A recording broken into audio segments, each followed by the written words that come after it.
Hello students, good evening. 2022 की chemistry exam Rajasthan माध्यमिक शिक्षा बोर्ड ने ले ली है 11 अप्रैल को। आज इसकी आंसर की देखेंगे अपन। आंसर की में क्या क्या सवाल पूछे गए थे, जवाब क्या है। ये 2022 की परीक्षा जो 11/4/2022 को हुई है, उसका पेपर काफ़ी अच्छे लेवल का था। ऐसे लल्लू पंजू कोई पेपर नहीं था। अब अपन शुरू करते हैं एक एक सवाल और उसका जवाब। पहले वस्तुनिष्ठ टाइप के जो सवाल हैं वो देखते हैं। पहला सवाल है, सरल गणीय जालक में संकुलन क्षमता है तो ये 52.4 होती है। नेक्स्ट है, जलीय विलयन में विलयपूर्ण वियोजन के लिए वन हाफ कारक यानी वन हाफ गुणांक के अधिकतम मान K2SO4 यानी आयनों की संख्या जितनी ज़्यादा होगी वन हाफ गुणांक का मान उतना ही ज़्यादा होगा। नेक्स्ट है, प्रथम कोटि अभिक्रिया के ln R और T के बीच ग्राफ, ये आ जाएगा फर्स्ट। नेक्स्ट है, वॉन आर्केल विधि द्वारा शोधित की जा सकने वाली धातुओं का युग्म है जिरकोनियम और टाइटेनियम। नेक्स्ट है, सर्वाधिक संख्या में ऑक्सीकरण अवस्था जिसमें सबसे ज़्यादा युग्मित इलेक्ट्रॉन होते हैं वो प्रदर्शित करती है मैग्नीज। नेक्स्ट है, चतुष्फलकीय ज्यामिति वाला उपसह संयोजन यौगिक है NiCO4। नेक्स्ट है, सर्वाधिक कार्बन हेलोजन आबंध लंबाई किसकी होती है, तो एल्किल आयोडाइड की होती है। नेक्स्ट, क्वथनांकों का सही बढ़ता क्रम, तो एल्कोहल फिर ईथर फिर हाइड्रोकार्बन आ जाएंगे, यहाँ हाइड्रोजन बॉन्डिंग होती है। नेक्स्ट है, न्यूनतम पीकेबी, जिसका पीकेबी की वैल्यू मिनिमम होगी उसका केबी जो है वो मैक्सिमम होगा, और जिसके केबी के मान जितने ज़्यादा होंगे वो उतना ही प्रबल क्षार होगा। तो न्यूनतम पीकेबी मतलब हाईएस्ट केबी, और केबी का मान जिसका जितना ज़्यादा वो उतना ही प्रबल क्षार होता है। यानी न्यूनतम पीकेबी का मान पूछ रहा है, इसका मतलब प्रबलतम एमीन कौन सी है क्षारकता में, तो ये हो जाएगी 2 डिग्री एमीन। नेक्स्ट है, रिक्त स्थानों की पूर्ति करनी है अपने को। पहला सवाल है, फ्रेंकल सॉर्ट की दोष, दोनों प्रकार के बिंदु दोष, तो सिल्वर ब्रोमाइड AgBr ऐसा कर लेता है। नेक्स्ट है, हीमोग्लोबिन में कौन सी धातु होती है, तो आयरन होती है। रेसिमिक मिश्रण के ध्रुवण घूर्णन का मान 0 होता है क्योंकि ये ध्रुवण अघूर्णक होता है। ऑर्थोनाइट्रोफिनोल और पैरानाइट्रोफिनोल में से कम वाष्पशील कौन है, पैरानाइट्रोफिनोल कम वाष्पशील होता है क्योंकि इसमें अंतराण्विक हाइड्रोजन बॉन्डिंग पाई जाती है। नेक्स्ट सवाल है, अति लघुत्रात्मक आ गए हैं, वेरी शॉर्ट टाइप में। क्लोरोफॉर्म और एसीटोन के विलयन द्वारा राउल्ट के नियम से ऋणात्मक विचलन दर्शाया जाता है। कारण क्या है, हाइड्रोजन बॉन्ड है, हाइड्रोजन बॉन्डिंग, क्योंकि एसीटोन और क्लोरोफॉर्म के बीच में जो है वो हाइड्रोजन बॉन्डिंग हो जाती है इस तरीके से। ये तो हुआ एसीटोन आपका, और ये हो गया क्लोरोफॉर्म। इनके बीच में क्या पाई जाती है, हाइड्रोजन बॉन्डिंग पाई जाती है। नेक्स्ट है, शून्य कोटि अभिक्रिया के लिए वेग स्थिरांक होता है मोल प्रति लीटर प्रति सेकंड। नेक्स्ट है, पीतल में कौन सी धातु होती है, कॉपर जिंक।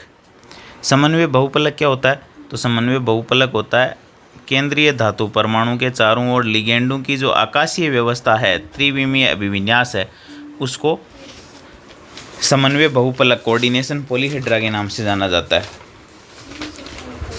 जैसे चतुष्फलकीय व्यवस्था हो सकती है, अष्टफलकीय हो सकती है वो। नेक्स्ट है,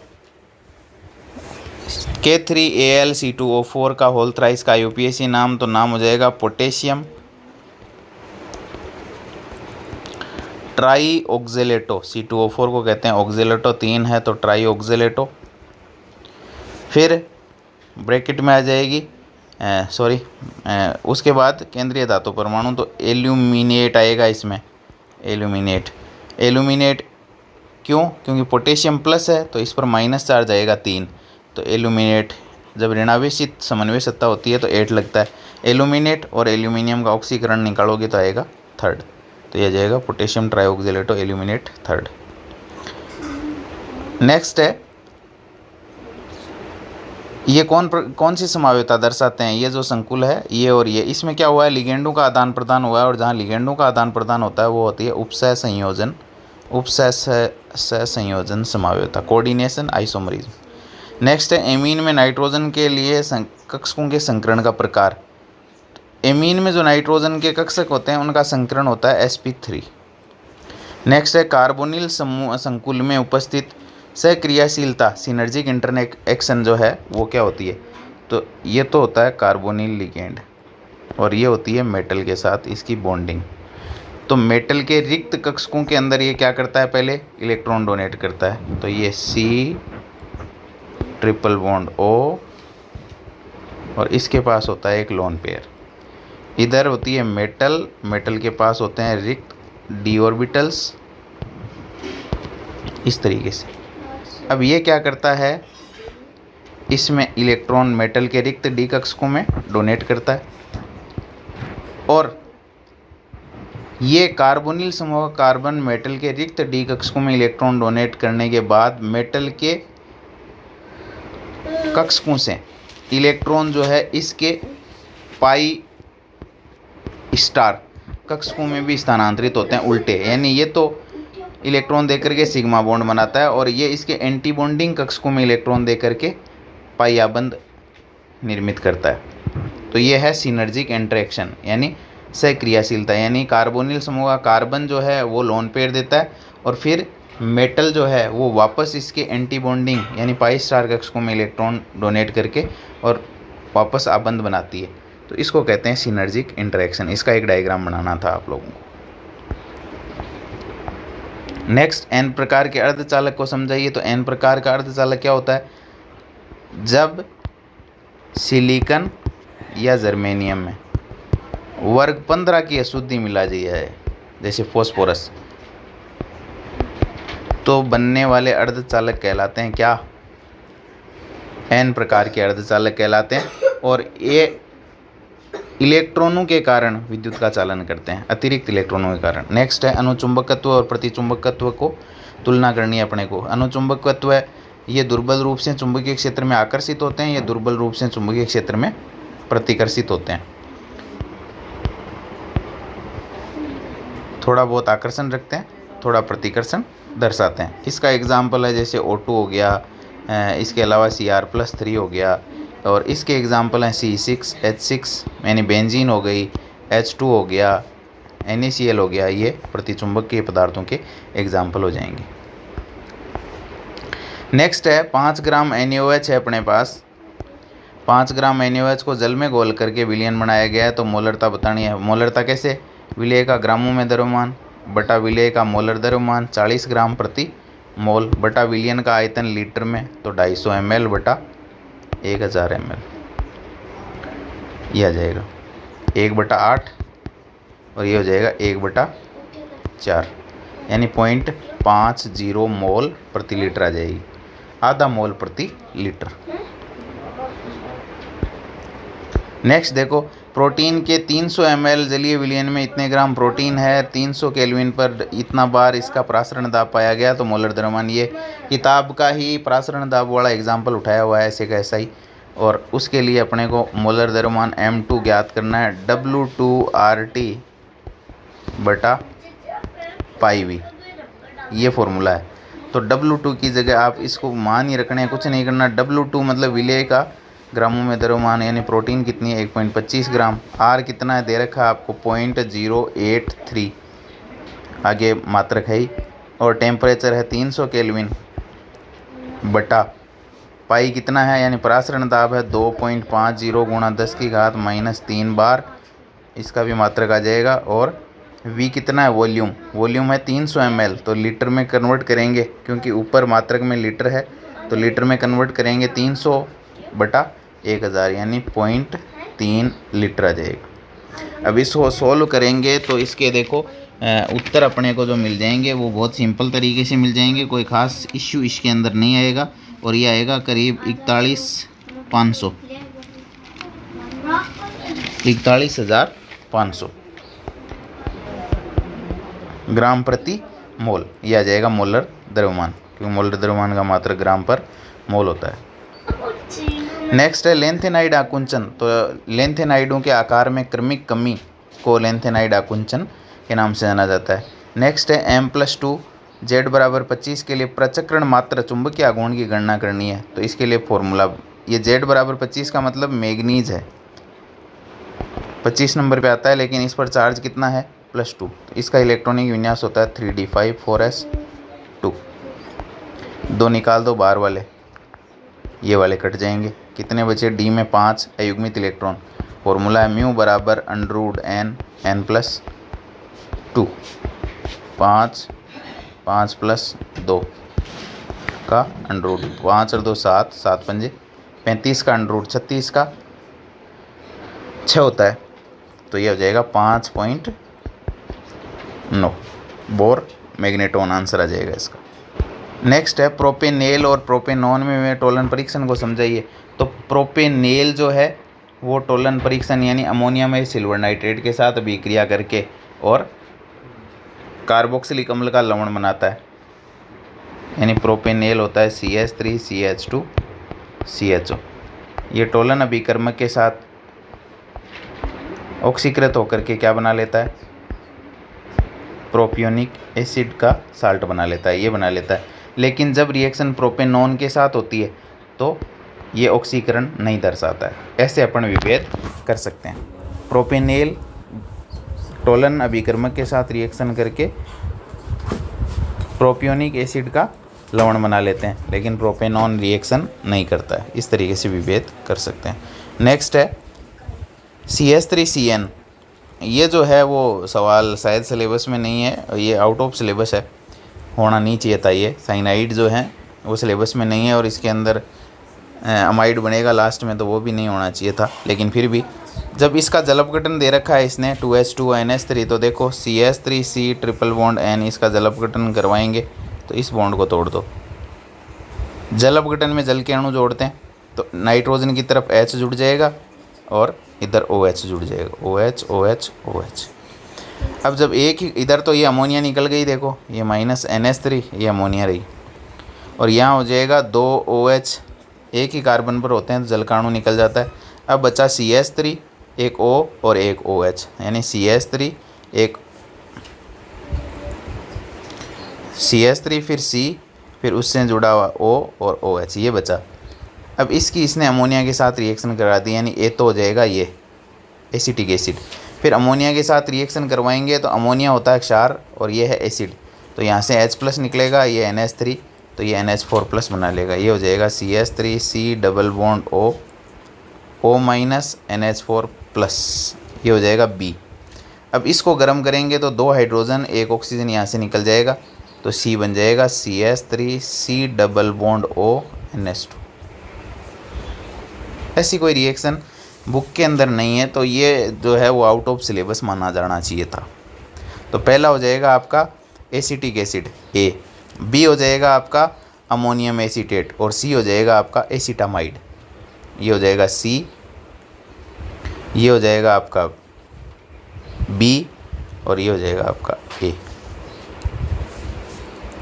नेक्स्ट देखो प्राथमिक एमीनों के आइसोसाइनाइड परीक्षण को समझाइए। तो प्राथमिक एमीन होती है RNH2, इनकी क्लोरोफॉर्म और KOH के साथ रिएक्शन तो दुर्गंध युक्त पदार्थ आइसोसाइनाइड बनते हैं।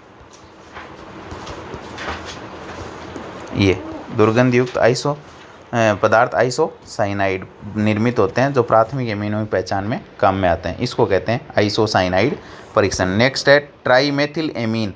तो ट्राईमेथिल एमीन हो जाएगी ये N से 3 मेथिल CH3 और ये CH3, ये लोन पे ये आकृति हो जाएगी इसकी। नेक्स्ट है प्रोटीन का विकृतीकरण क्या होता है।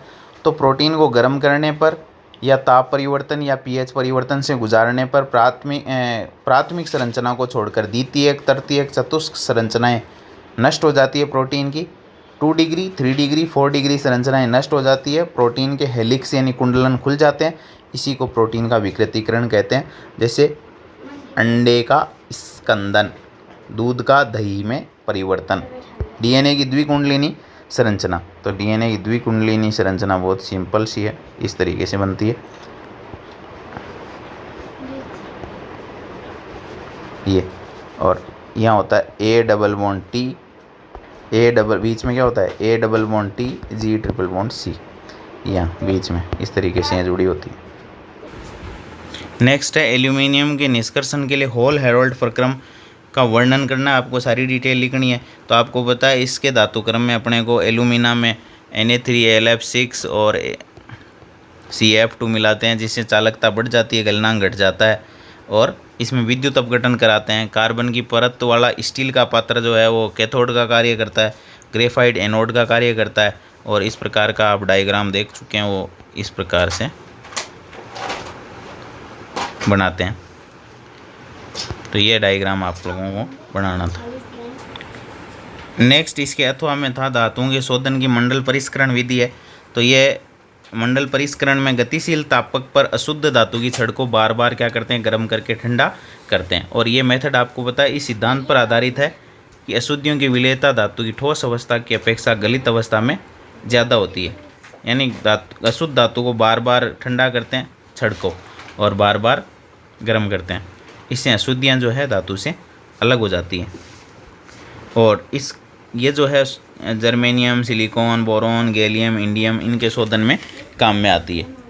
और डायग्राम इसका एक सिंपल सा डायग्राम है। ये गतिशील तापक पर धातु की छड़ को क्या करते हैं, बार बार इस तरीके से गतिशील तापक लगा रहता है, और धातु की छड़ को बार बार क्या करते हैं, इस तापक पर चला करके बार बार गर्म करते हैं और ठंडा करते हैं। नेक्स्ट है एनिलीन को 273 से 278 केल्विन पर NaNO2 HCl के साथ अभिकृत करने पर A बनता है।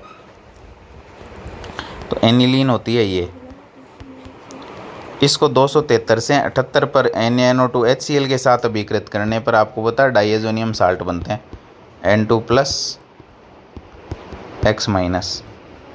फिर क्यूप्रस क्लोराइड मिला देना है इसको, Cu2Cl2 क्यूप्रस क्लोराइड इसमें मिलाएंगे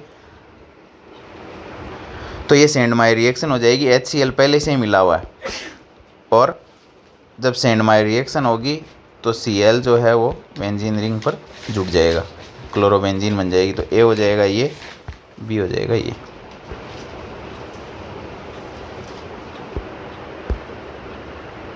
नेक्स्ट है बेंजीन डाइएजोनियम क्लोराइड को Ki के साथ मिलाने पर A बनता है। तो बेंजीन डाइएजोनियम क्लोराइड होता है ये,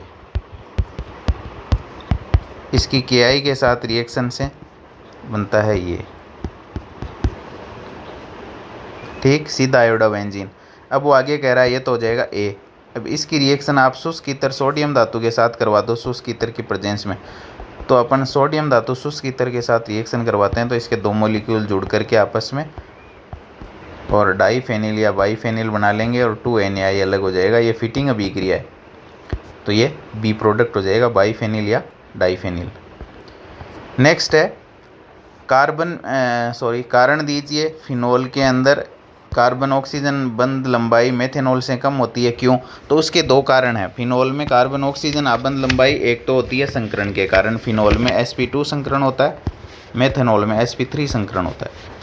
दूसरा कारण, एक तो है संकरण में अंतर के कारण, और दूसरा है फिनोल में जो CO बंध है इसमें अनुनाद के कारण द्विआबंध के लक्षण पाए जाते हैं, जबकि मेथेनॉल में अनुनाद नहीं पाया जाता है। तो पहला कारण हो जाएगा संकरण में अंतर के कारण, और दूसरा हो जाएगा अनुनाद में अंतर के कारण। फिनोल में अनुनाद होता है और मेथेनॉल में नहीं। नेक्स्ट है ईथर में उपस्थित COC आबंध कोण चतुष्फलकीय कोण से ज़्यादा क्यों होता है? तो देखो ईथर होता है ये, जैसे मैं ये डाइमेथिल ईथर ले लूँ, तो ये जो दो एल्किल समूह है ये एक दूसरे को क्या करते हैं, प्रतिकर्षित करते हैं, इसलिए बंध कोण क्या होता है, बढ़ जाता है, चतुष्फलकीय से ज़्यादा हो जाता है। तो यहाँ कारण लिख देंगे एल्किल समूह में प्रतिकर्षण के कारण। नेक्स्ट है समावयवी एल्कोहलों में शाखाएं बढ़ने पर क्वथनांक कम क्यों हो जाते हैं? कारण है पृष्ठीय क्षेत्रफल घटता है, परिणाम स्वरूप वैन डर वाल्स बलों की संख्या में कमी आ जाती है। पृष्ठीय क्षेत्रफल घटता है, वैन डर वाल्स बलों की संख्या में कमी आती है, और अणु लगभग गोलाकृति प्राप्त कर लेता है। तो पृष्ठीय क्षेत्रफल में कमी और वैन डर वाल्स बलों में कमी के कारण शाखाएं बढ़ने के साथ क्वथनांक कम हो जाते हैं। नेक्स्ट अथवा इसका एथेनॉल का क्वथनांक मेथोक्सीमेथेन से ज़्यादा क्यों होता है? तो एथेनॉल के अंदर हाइड्रोजन बॉन्डिंग पाई जाती है, अंतराण्विक हाइड्रोजन बंध पाए जाते हैं जो मेथोक्सीमेथेन में अनुपस्थित होते हैं। एथेनॉल आसानी से जल में विलय हो जाता है क्योंकि ये जल के साथ अंतराण्विक हाइड्रोजन बंध बना लेता है, यानी इन दोनों का उत्तर हाइड्रोजन बॉन्ड है। नेक्स्ट है फिनोल एल्कोहल की तुलना में प्रबल अम्ल क्यों होता है? तो कारण इसका ये है कि फिनोल जो है उसके स्वयं आयनन से जो फिनोक्साइड आयन बनता है ये वो अनुनाद द्वारा क्या कर लेता है, स्थायित्व प्राप्त कर लेता है, जबकि एल्कोहलों के स्व आयनन से प्राप्त एल्कोक्साइड आयन अनुनाद द्वारा स्थायित्व नहीं प्राप्त कर पाता है, एक कारण। दूसरा, फिनोल में अनुनाद के कारण OH समूह की ऑक्सीजन धनावेशित हो जाती है, इसलिए फिनोल में H+ आसानी से मुक्त हो जाता है, जबकि एल्कोहलों में ऐसा नहीं होता है। नेक्स्ट, ऐसा नहीं होता। शाबाश। नेक्स्ट देखो, अभिक्रिया कोटि को परिभाषित कीजिए। तो कोटि क्या है? अभिक्रिया वेग में अभिकारकों की मोलर सांद्रताओं के घातांकों का योग। मोलर सांद्रताओं के घातांकों का योग क्या कहलाता है? अभिक्रिया की कोटि कहलाता है। वेग स्थिरांक अभिक्रिया की सांद्रता के प्रभाव को समझाइए। तो वेग स्थिरांक अभिकारकों की सांद्रता बढ़ने के साथ वेग स्थिरांक का मान बढ़ता है। नेक्स्ट है, एक प्रथम कोटि अभिक्रिया के लिए 500 केल्विन और 600 केल्विन पर वेग स्थिरांक के मान ये हैं। तो सक्रियण ऊर्जा की गणना करनी है। इसके लिए कुछ नहीं करना, बहुत सिंपल सा एक फॉर्मूला आपको आता है तो आप कर देंगे। तो ये फॉर्मूला log K2/K1 बराबर EA/R T2 - T1 बटा T1 T2, ये फॉर्मूला लगेगा इसका। 1 मिनट, फॉर्मूला जो है वो डिलीट हो गया है तो मैं दोबारा लिख देता हूँ। log K2/K1 बराबर EA/2.303 R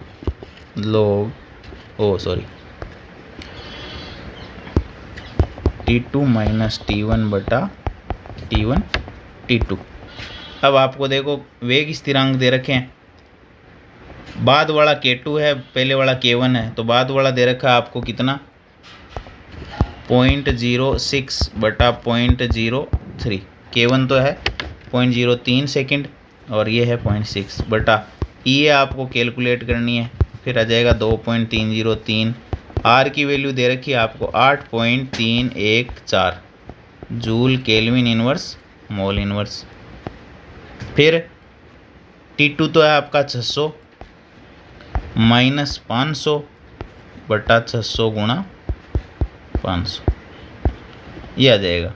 इसको सॉल्व कर लो, बहुत सिंपल सा है। अब इसका जोड़ बाकी आपको लगाना है, इस फॉर्मूले में मान रखने थे और कुछ नहीं करना, कैलकुलेट कर लो, उत्तर आ जाएंगे। यहाँ ये 6 में 3 का भाग दोगे आप log 0.06 तो ये आ जाएगा 2 कट के, और log 2 की वैल्यू आपको दे रखी है 0.3010। नेक्स्ट है आपका अभिक्रिया की आणविकता। तो सरल अभिक्रियाओं में भाग लेने वाले अभिकारक अणुओं की संख्या आणविकता कहलाती है। अभिक्रिया के वेग पर उत्प्रेरक का प्रभाव। तो उत्प्रेरक जो है अभिकारकों को उत्पादों में बदलने के लिए आवश्यक जो सक्रियण ऊर्जा है उसके मान को क्या कर देते हैं? घटा देते हैं। ये उत्प्रेरक सहित पथ हो जाएगा, ये उत्प्रेरक रहित पथ हो जाएगा। इसमें सक्रियण ऊर्जा ज़्यादा चाहिए और इसमें कम चाहिए, लेकिन उत्प्रेरक जो है वो साम्यावस्था को शीघ्र स्थापित कर देते हैं और अभिक्रिया जो है जल्दी समाप्त हो जाती है। तो इस प्रकार का ग्राफ आप लोगों को बनाना है, वो आप देखा होगा आप लोगों ने। नेक्स्ट है 300 केल्विन पर एक प्रथम कोटि की अभिक्रिया में अभिकारकों की प्रारंभिक सांद्रता इतनी है जो 30 मिनट में घटकर ये रह जाती है। 300 केल्विन पर वेग स्थिरांक, प्रथम कोटि की बात हो रही है तो क्या पूछ रहा है? वेग स्थिरांक के पूछ रहा है। तो फॉर्मूला है 2.303/T log अभिकारकों में प्रारंभिक सांद्रता A/A-X। वैल्यू रख दो और कुछ नहीं करना है। K ज्ञात करना है, 2.303 दे रखा है। T की वैल्यू दे रखी है 30 मिनट। log प्रारंभिक सांद्रता कितनी है? 1.0 × 10⁻⁻²। ये बटा ए, ये हो जाएगी प्रारंभिक सांद्रता, माइनस एक्स, उत्पाद कितने बन गए, शेष कितने रह गए, अभिकारक आधे रह गए, यानी ये 1.010 की घात -2 थे, ये आधा गुणा 10 की घात -2, तो उत्पाद कितने बन गए, आधा बन गया, आधा शेष रह गया मतलब आधा उत्पाद बन गया, तो x हो जाएगा 0.5 गुणा 10 की घात -2। तो इसमें से ये घटाओगे तो आधा बच जाएगा और ये इससे कैंसिल हो जाएगी, यानी मैं यूँ लिखूँ, थोड़ा कलर और चेंज कर लेता हूँ,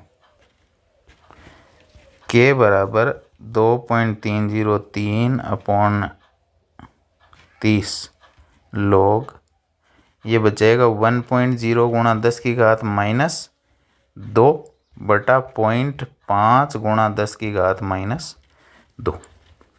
10 की घात 2 से 2 कैंसिल हो जाएगी, 0.5 का भाग दोगे 1 में तो कितनी बार जाएगा, 2 बार।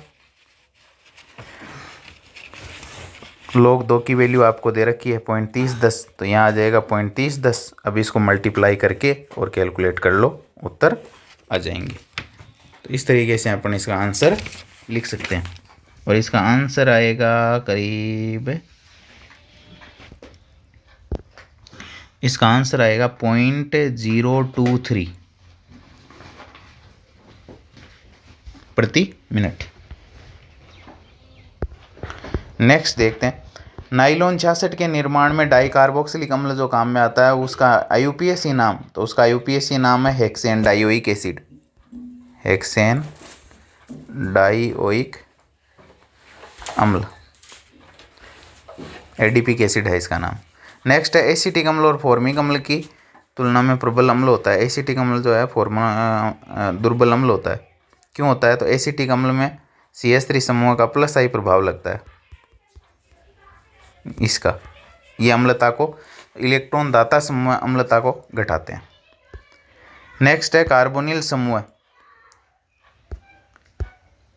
कार्बोनिल समूह के कक्षीय आरेख को चित्रित कीजिए। ये कार्बोनिल समूह, इसका कक्षीय आरेख जो है कुछ इस टाइप का है,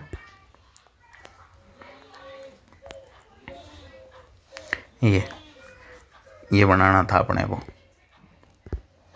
नेक्स्ट है खाद्य परिरक्षक के रूप में प्रयुक्त एस्टर जो है वो उसका नाम है सोडियम बेंजोएट,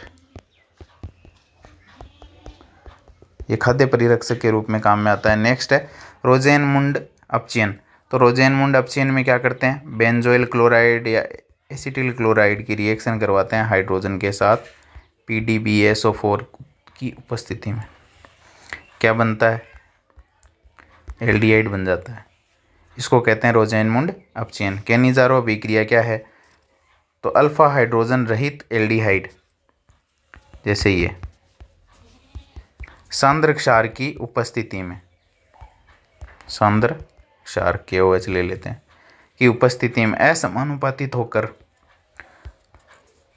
एक अणु एल्कोहल में और दूसरा अणु बन जाता है कार्बोक्सिलिक अम्ल का लवण, यह है केनिज़ारो रिएक्शन।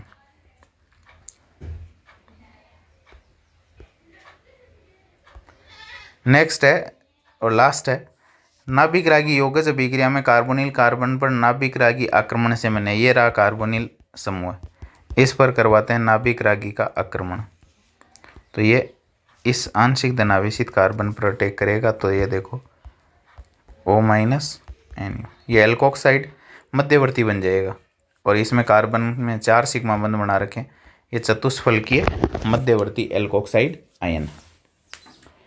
तो ये पेपर अच्छे खासे लेवल का था। एक सवाल जो है वो आउट ऑफ सिलेबस है, बाकी जो है वो सिलेबस में से ही लिए गए हैं, लेकिन अच्छे स्टैंडर्ड का पेपर बनाया गया है। ऐसा नहीं है कि इसमें स्टैंडर्ड को ध्यान में नहीं रखा गया है। हाँ, ये चीज़ ज़रूर है कि इसमें ब्लूप्रिंट का ध्यान नहीं रखा गया है। बायोमोलिक्यूल्स में से जो छोटे सवाल आने थे उनको बड़े में डाल दिया। इसके अलावा तत्वों का निष्कर्षण सिद्धांत और प्रक्रम वाले चैप्टर में से भी जो सवाल 4 छोटे छोटे आने थे उसमें से एक 3 नंबर का बड़ा सवाल टिका दिया और 1 नंबर का 1 ही दिया, जबकि सारे ही छोटे या तो रिक्त स्थान में आने थे या ऑब्जेक्टिव में आने थे। इस चीज़ का वहाँ ध्यान नहीं रखा गया कि ऑब्जेक्टिव कौन से चैप्टर से कौन से कितने लेने, ये जो है माध्यमिक शिक्षा बोर्ड भूल गया है। बाकी पेपर अच्छे स्टैंडर्ड का था, 1 आउट ऑफ सिलेबस लगता है। Thank you.